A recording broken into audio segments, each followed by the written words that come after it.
رب العالمين. الحمد لله حمدا كثيرا طيبا مباركا فيه، وأشهد أن لا إله إلا الله وحده لا شريك له، وأشهد أن محمدا عبده ورسوله. الحمد لله على نعمة الإسلام وكفى بها من نعمة، ثم الصلاة والسلام على أشرف الأنبياء والمرسلين نبينا محمد وعلى آله وأصحابه ومن تبعهم بإحسان إلى يوم لا مرد له من الله. أما بعد، فإن أصدق الحديث كلام الله، وغير الهدي هدي مصطفى صلى الله عليه وسلم، وشر الأمور مهدثاتها، فإن كل مهدسة بدعة، وكل بدعة دلالة، وكل دلالة صاحبها في النار. أجارني الله وإياكم وسائر المسلمين من النار، آمين آمين آمين يا رب العالمين. أما بعد، فأيها الأحبة، تبتم جميعا وتاب منساكم، وتبوأتم جميعا من الجنة منزلا. أسأله سبحانه وتعالى بأسمائه الحسنى وصفاته العلى الذي أعاد إلينا بفتح هذه المساجد أن يرزقنا جميعا بحسن الخاتمة. فأيها الأحبة، يقول الحبيب المصطفى صلوات الله وسلامه عليه: اغتنم خمسا قبل خمس، ومن بين هذه الخمس فراغك قبل سخلك، وصحتك قبل مرضك، وحياتك قبل موتك، وغناك قبل فقرك. musidɓe julɓe tedduɓe, ɓaawo e yettude Allah ko kanko ɓuri handude e ko yetta kon fuu e dow nemaji makko tawata ɗi wawata ko limade. Ko kanko tigi inni sen jooɗike e limugol nemaji makko ɗin e wata andude ko ɗi jelu. Nema ko Allah subhanahu wa ta'ala on woni ko o neminiri en, tentini enen ɓe Allah jarribori wurugol e nder Occident. Sen kontiɗi en wawata ande ko ɗi jelu. Himo nemini fuu, nemini ɓiɓɓe lagine fuu, o nemini en kadi ka particulier. Ndaare ka joɗɗen ɗo hande ɗe yetta Allah subhanahu wa ta'ala jarriborɗo en koko jarribori en ɗo, ɗum ko nde nawnare wiyetende corona. Yewtere men nden ko nde yiloto koko Allah dayi ɗon ko fa'alul lima yurid, koko faala wo woni ko waɗata. Duuɓi ɗiɗi aɗo hande, goto wawatano hoolade, goɗɗo waway daragol ferma juulirde inna a juulata ɗum heƴa. Goto wawatano hoolade, wona julɗo wona kefeero, waway wonde hara avion wal immaki. Goto wawatano hoolade, duuɓi ɗiɗi aɗo hande wonay hitande, duuɓi ɗiɗi hara julɗo Allah yahaari hajjoy ga suudu Kaaba. Wona julɗo wona kefeero, goto alano ɗum e programme makko. ɗum ɗo ɓurti en faminde aya ka Allah dayi ɗon ko fa'alun, ko huwowo lima yuridu, kala ko o yiɗi, kala ko o faala. No o faalira non e yeru ko o faala kon, eɓe o faalana ɓen e sangamo o faala on, e haaka o faala ɗon kadi hay goto wawa darnugol ɗum ɗon. Nde o hoddirne o hande kadi en artay ka juulirɗe, alhamdulillahi hande en arti, wona goɗɗo artiri en ko kanko innuno ɗon fewndo o saayi ɗo, mi faalaka goto e moɗon ka juulirde, ko ɗum wonno en hewtari ka juulirde. Hande o udditani en hewtiti, toriki Allah yo Allah dumin en muɗum. Ɗum ɗo ko nema, ko jarrabuyemo be men hani taskade e wonkimo. Jonno yewtere men nde nelaɗo sallallahu alaihi wasallam e maki, wo ya profitu, ya eto piiji jowi, ko adi piiji jowi adu heɗudema. Wo siɗa selli ko adi a nawnude, ko ɗum holli jaka nawnayi. Wo gurnam maɗan ka adu a mayde, pellet jako wuruɗa o pellet jangagoɓe onno surroɓe arte. Fewndo ka marɗa ɗon adu a wonde tampuɗo. Fewndo ka jogiɗa tan libre ɗon adu a wonde har hande kadi a occupike. Musidɓe julɓe tedduɓe, juulugol juma arno ɗo saayi jaga tawi ɗum hino hitti. Sanga tawata no har juulirde no udditi, a naata e leer mo falɗa, yalta leer mo falaɗa.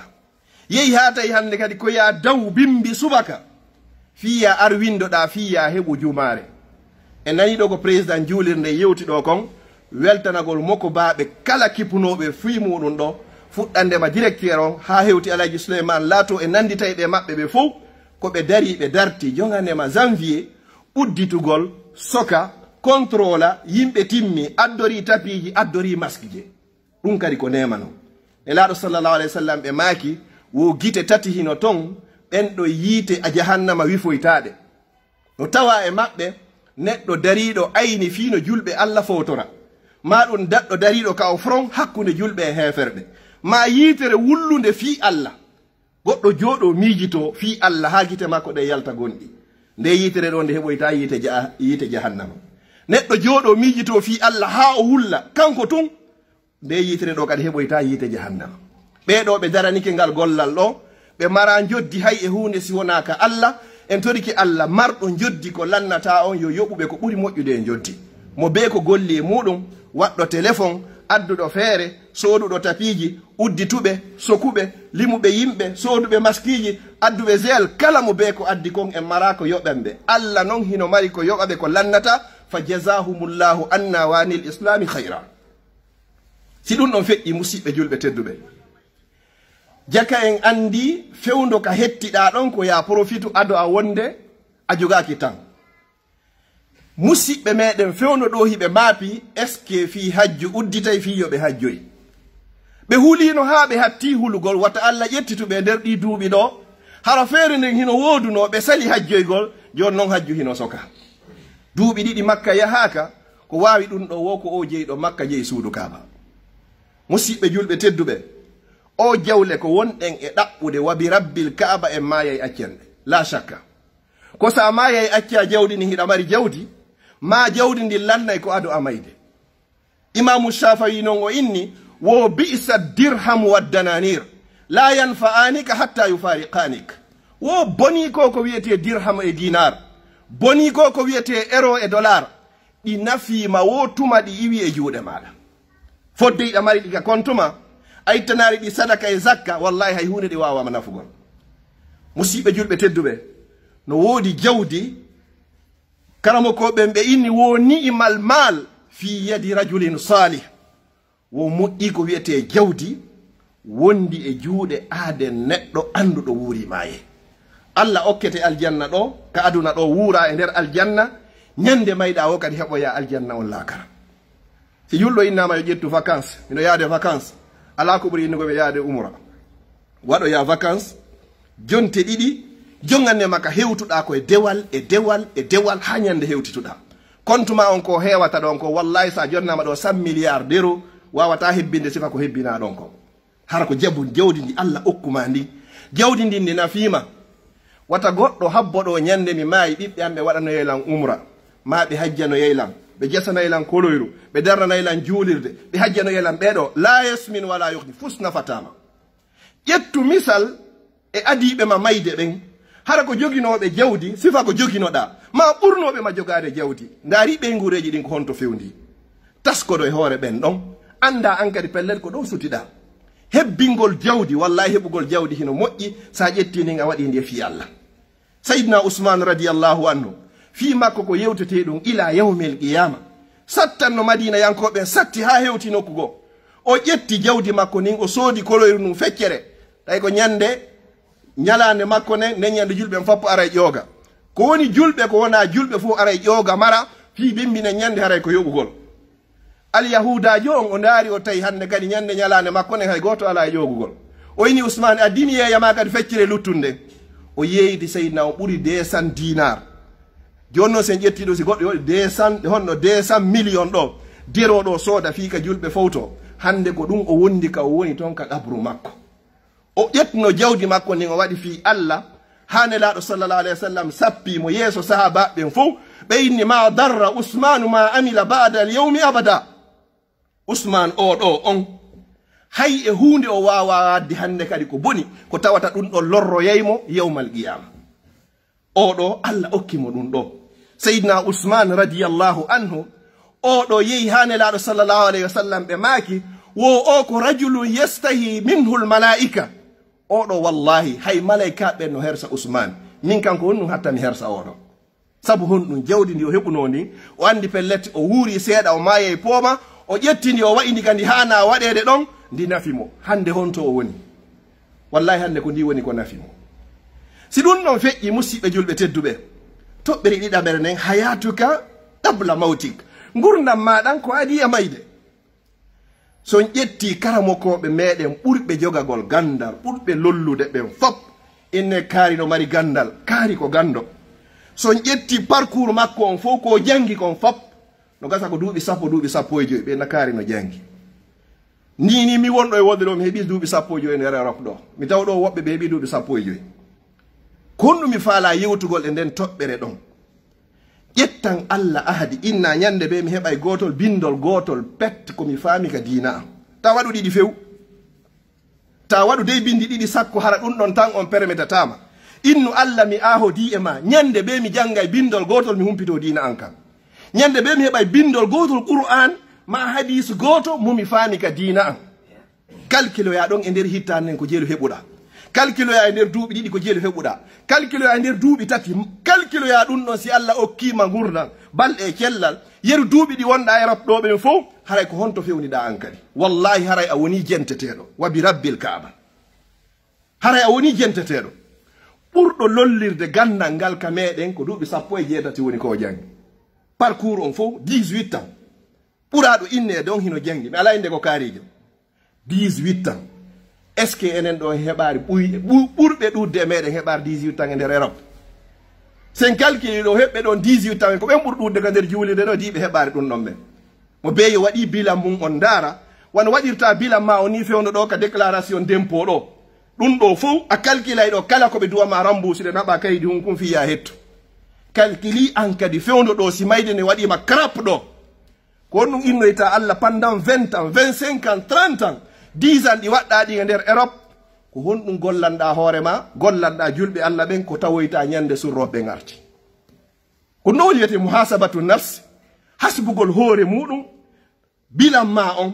no gasa sa yeehi kam inna alhamdulillah miɗo jogui hectare ji 5 mi waɗiɗa ferme ji miɗo jogui duplex goto e villa goto Kabele oɗan mo jogui lambaji miɗo soodi kadi dibreka to ɗinno fof miɗo mari bilan on o moƴƴi ɗon yo Allah taw hara ko fi Allah waɗirɗa hara kay kono laaɓori ɗi heɓori wallahi haray moƴƴi goto inna ɗum moƴƴagoy kono calculi kadi jonno si mayde nde nanguima ɗo ɓay pelle sa laatike ɗo e keesuwal a rewroydaka suudu ma jonno sa tawoyi noon Allah kadi o inni ene mi wurnima duuɓi 50 mi jonnima nema wonoyi Europe ka bo wullani ton a wuuyi ɗi duuɓi ɗo fop yeeto lanko honnu accanɗa diina kan ko honnu waɗanɗa hoorema ko tawata ka lande kabru ɗo mo be me yo calculi ɗum no jabano hoore muɗum anday ɗon bilan on sino moƴƴi kono musidɓe julɓe tedduɓe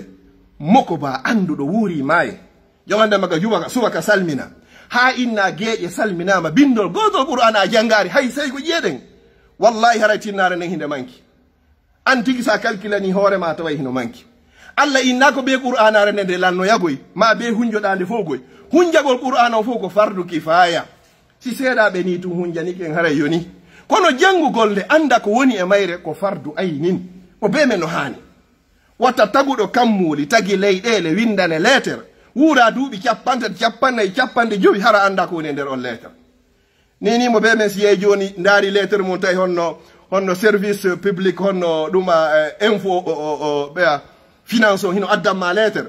no udditirɗamo ko boitta lettere waɗɗa tawɗa ko kamɓe addimo a suuɗaymo ɗo hay nayo sonnajo yiwmo taw na fere payi koye ma goɗɗo goo a yahay koyen uddita jangga si ɓe yiɗino c'est à votre faveur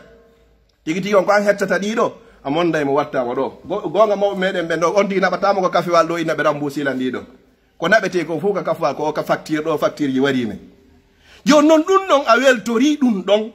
imagine si tawi ko Allah subahana taala woni ko yoɓoyma ƴette misal gotol kadi heɗa salamaki wo lissa'imi farhatani wono wodani neɗɗo horuɗo welo weloji ɗiɗi farhatun inda fitri wa farhatun inda liqa'i rabbi donc ko horuɗa simple wono wodanma welo weloji ɗiɗi ka huntagol fewno ñallal ngal hino muusi moƴƴa a accitay sullagol e 3 heures et quelque hara kadi a hooray ɗo ha 22 heures mais si hewti ka huntoɗa ina jaka batti mi wakkilino mi hoori ngal ñallal ɗo a welti fi ko taƴuɗa ko ñamuɗa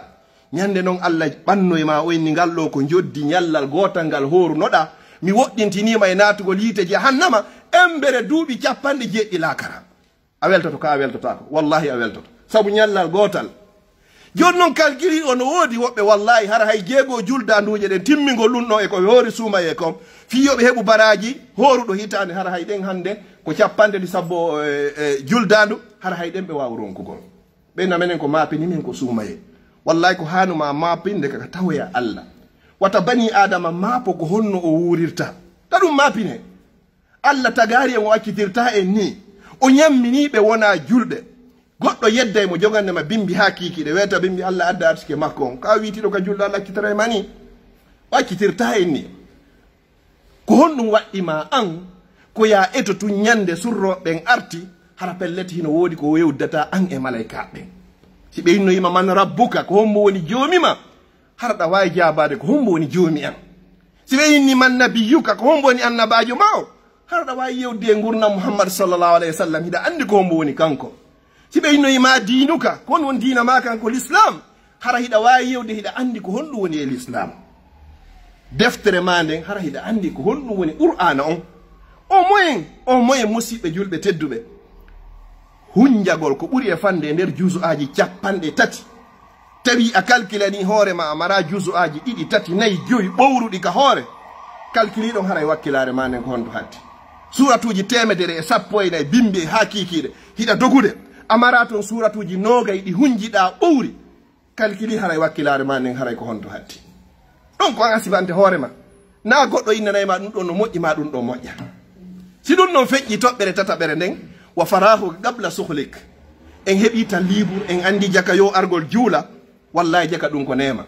argol naata leere mo faala juula wona ga jottoga ha ka leere faala ko tan on woni ko waɗata ɗum hande ndaare nde juulirɗen heewiri fof hino welti sina ɗum harayɗo alaji souleymane lato hiɓe sonkiɗa e woɓɓe ka dambugal ɗa heewi menen men naata e ɓeetoɓe acciti ɗum ɗo ko ni Allah addirno jarribagol en fiyen andu o waktu farilla ko Allah farli e meɗen wallahi ɗum c'est très important waktuji ɗin e farillaji ɗin kala ko anduɗon Allah farli e dow bani adama kon ko jibril jonna addi jonni muhammad sallallahu alaihi wasallam ko hoore leydi ɗo si wona nde julde ɗo ko jibril nula ari e hoore puccu weteni ko buraɗ ƴettine laaɗo sallallahu alaihi wasallam baytullahi l haram ka suudu kaaba ɓe ari baytul maqdis jérusalem fewɗo ɓe ƴeewi ha ka kammo jeɗɗam ɓe yehi ha e nokku go kay tawi jibril tigi kanko woni lanɗo malayika koni tawi o wata feƴƴugol ɗo o haaɗi ɗon ko ɗon nelaɗo sa sallam inni jibril a huna yatrukul habibu habibahu ene ko ɗo giɗo on accata giɗo muɗum nelaɗo jibril ko honɗum wi wa ma minna illa lahu maqamu ma'lum hay goto e amin mene malayikaɓe sinamo ɓeno mari ha ka wawata yaade hatta wata feƴƴugol ɗon o hatti ɗon nelaɗo sallllahu alayhi wa sallam feƴƴi ha kaɓe hewto inda sidratil muntaha ɓe yadno kay ko ha ɗo woni ko hatti ɓe yehi ha fa kana qaba qawsayni aw adna ɓe yehi ha hakkude taguɗo en on joni subhanahu wa taala ene laaɗo sallah sallam wayi wa hakkude lañal ngal kañumma e ɓoggol ngol fa awha ila abdihi ma awha Allah subhanahu wa taala wahini e makko ko wahini kono tawa e ko fandinomo ɗon ko ɗi waktuji meɗen ɗo jon noon enen ko honɗum ɓuraɗen jarriborede enen wuurɓe gaaɓe ko juulugol waktuji ɗin e leere majji no hana juulirede noon hiɗen andi le o yardo lannine laaɗo sallallah alih w sallam ayyul amali ahabbu ila llah golleji ɗin fop o innargo e kunɗo sakko yeggita goɗɗum kala gollal naɓaygal aljanna o inni ko hongal ɓura yiɗede ka Allah koni lannal ngal ardi ndaro e hadis on rawahul boukhari wa muslim ayyul amal ahabbu ila llah golleji ɗin fop ko hongal e golle ɗen ɓura yiɗede ka Allah subahana taala e laaɗo miijitaki ha janggo mami landoy to Allah ma ha jibril ara ɓe inni ko assalatu ala waqtiha ko waktu on juulugol mo e leere makko enen nemaji ko heɓuɗen ga kon fof jarrabuye ɓurɗo mawden ko oɗo sabuna an e patron ma son waɗi ɗo contrat fuɗɗoto e 20 heures wallahi a susta fuɗɗoyade e 20 heures 10 nanɗa andi ko honto rewroto ñande ɓe noon sa fuɗɗike 20 heures 10 janggo 20 heures 20 fayi janggo 20 heures 30 fayi janggo a fewɗo 21 hiɗen andi ko ɗum sakkitorta se katton ko tawoyde ka suuduma hande kadi Allah non ɗo kanko ini min kadi inna salata kanat alal muminina kitaban mawquta ande de nde julde nde laati ko nde fallande e dow gomɗinɓe ɓen si tawi ko a gomɗinɗo haray ko oleer ɗo woni ko juulete Allah jarribori en ɗum ɗon noon signen contrat enen e ko taga kon hiɗen sinuduno e contrat e taguɗo on hande kadi landoɗen noon landal ene noon mi fuɗɗoto golle ɗen e oleer ɗo hara subaka on juulaka haray mi hettike oleer ɗo hande kadi a yeggiti contrat ma on ko an e Allah adi signude si signudeɗa noon kadi e jeyɗo kadi noon honno on jiyaɗo ɗon hande kadi toriki Allah subhanahu wa ta'ala yo Allah ɓeydinande moƴƴinande gurna meɗan nen e mayde men nen aqulu qawli hadha wa astaghfirullah li wa lakum fastaghfiruh innahu huwal ghafurur rahim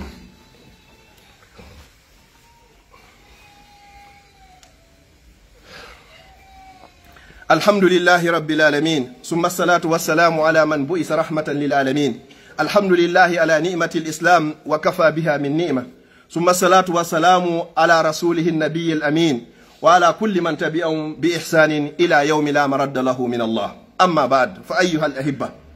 musidɓe julɓe tedduɓe ɓawo yettude Allah ɗiɗa ɓurɗon kadi ka khutba meɗen ɗo juula e ɓurnaɗo tagi e fo gon mo ɓuri yidde ko tagi kon fof kanko e ɓeygure makko nden fop e sahabaɓe makko ɓen fof ɓe Allah suɓi ɓen fof ko ɓen kamɓe ɓuri e moƴƴude si annabaɓe ɓen fof feƴƴi ɗum ko sahabaɓe ridwanullahi alayhi. fewno nelaɗo sallallahu alaihi wasallam fatoto hajju maɓɓe sakkitoro ngu hari ɓe wonnuno e 124 000 sahabaɓe ko ɓeɗo ɓe hajjiduno hajju maɓɓe sakkitoro ngu ko nde wotere woni ko ɓe hajji. enen kadi yo Allah newna en kala ɓe hajji ari hajjoya. ɓawo ɗum ɗo musidɓe julɓe tedduɓe khutba ɗiɗaɓo on komi fuɗɗorno kon ɓe musidɓe meɗen darinoɓe darti e ley konngol biro juulirde meɗen nden ɓe dari jongandema janvier plein confinement ɓe wawi organisude addunoɓe feerewo ittunoɓe jawdi o walliti fewndo suumaye ma wonɓe wallitade fewnɗo ni fii ko yoɓiri e luwayeji andite haray tigi tigi on wonini presque duuɓi ɗiɗi en heɓari rendez-vous toroyagol nokkugo fii ko yoɓiri e luwayeji tentini wona dow to ma facture ji. kono woodi musidɓe meɗen wonɓe e suuɗade waɗana hoore muɗum ukkaka keesihoy ma jonna responsable ɓeɓen fii ko nokku on wawete dankorede. mi toriki Allah yo Allah dankanoɓe ɓeygureji maɓɓe ɗi. mi toriki Allah subhanahu wa taala kala wonɓe e darade ɓen fiino ɗum ɗo wawata yarde yeeso yo Allah daro fii haajuji maɓɓe kaɓe wuuri ɗo e kaɓe maayi ɓe lontanaɓe kay ka ɓeygureji maɓɓe. musidɓe julɓe tedduɓe goɗɗo no ƴetta ennero goto liɓa ka keesum ɗo hara himo yawitimo hara ko an ennero ɗon pettu wawata wonde ko woni sabu okkoyemo aljanna. hara kala ko wanno wadde montanji jani ɗin fop hara hina ko laaɓi ɗum ko noon ɗon o waɗirimo li wajihillah. gollal sadaka na ɗuɗugol makko on Allah haaja e muɗum ko laaɓugol anniye on. innamal a'malu ko binniyat. golleji ɗin fof ko ƴettirte ko sabu anniye on. a ƴetti a waɗi ɗum ko wajihillah yo fattir yoɓe ma ɗum joni fi gaz ma électricité ma loyer ɗiɗo fop a waɗiri ɗon ko wawma yoɓde ɗum ɗo woko wiyeteɗo Allah. Allah ne kadi o yini ka Qur'an inna allaha la yudi'u ajra man ahsana amala. Allah de kanko o yeɓata o bonnata joddi golle kala o moƴƴinɗo gollal ngal. si tawi ɗum ko fi Allah waɗirɗa ngal ko imma ajilan aw ajila ko neɓama yawa kono pellet Allah subhanahu wa taala o yoɓitoyte. ɗum nanto mawɓe men ɓen no maka wo sadaka wona ñande o itta on o jaboto. ñande go Allah dandoyte probléme wi sutinogima jiɓoɗa ko honno daƴirɗa ma ɗum albala wi ara jiɓoɗa ko honno Allah heedirma ɗum ɗo ma danda ɓeygure ma danda ɓeɓɓe ma danda ɓeygule ma danda mawɓe ma hara a anda ko sabu sadaka ma ko moƴƴinoɗa e goɗɗo woni ko Allah subhanahu wa taala woni ko yoɓirtirma ɗon. mi toriki Allah onon waɗuɓe jawle ɓen fof fi o nokku yo Allah lontinan on milliard ji. onon ƴettunoɓe tanji muɗum fof dari ayni fino julɓe Allah ɓen fowtora yo Allah on feƴƴiniro e ni sirate yawmal qiyama. mi toriki Allah subhanahu wa ta'ala mo be ko waɗi ka konngol ma kuugal yo Allah yoɓon ko ɓuri moƴƴude e joddi. allahumma la tufarrig hadha aljamu illa bi zambi maghfur wa sa'yin mashkur wa amalin mutaqabbalin mabrur. allahumma ij'al jam'ana hadha jam'an marhuma wa tafarruqana min ba'di tafarruqan masuma. mawɓe men faati ɓe fof e siɓɓe men kesum e kiɗɗum fof yo Allah on yaafoɓe. allahumma ighfir li jami'i mawta almuslimin alladhina shahidu laka bil wahdaniyya wa bi nabiyyika bir risala wa matu ala dhalik. اللهم اغفر لهينا وميتنا وصغيرنا وكبيرنا وذكرنا وأنثانا وهاجرنا وغائبنا. اللهم من أحييته منا فأحيي على الإسلام ومن توفيته منا فتوفى على الإيمان. اللهم لا تحرمنا أجرا ولا تذلنا بعدهم برحمتك يا أرحم الراحمين. اللهم اجعل لنا من كل هم فرجا ومن كل ضيق مخرجا ومن كل بلاء آفية برحمتك يا أرحم الراحمين. وصلى الله وسلم وبارك على نبينا محمد وعلى آله وصحبه وسلم تسليما كثيرا وآخر دعوانا أن الحمد لله.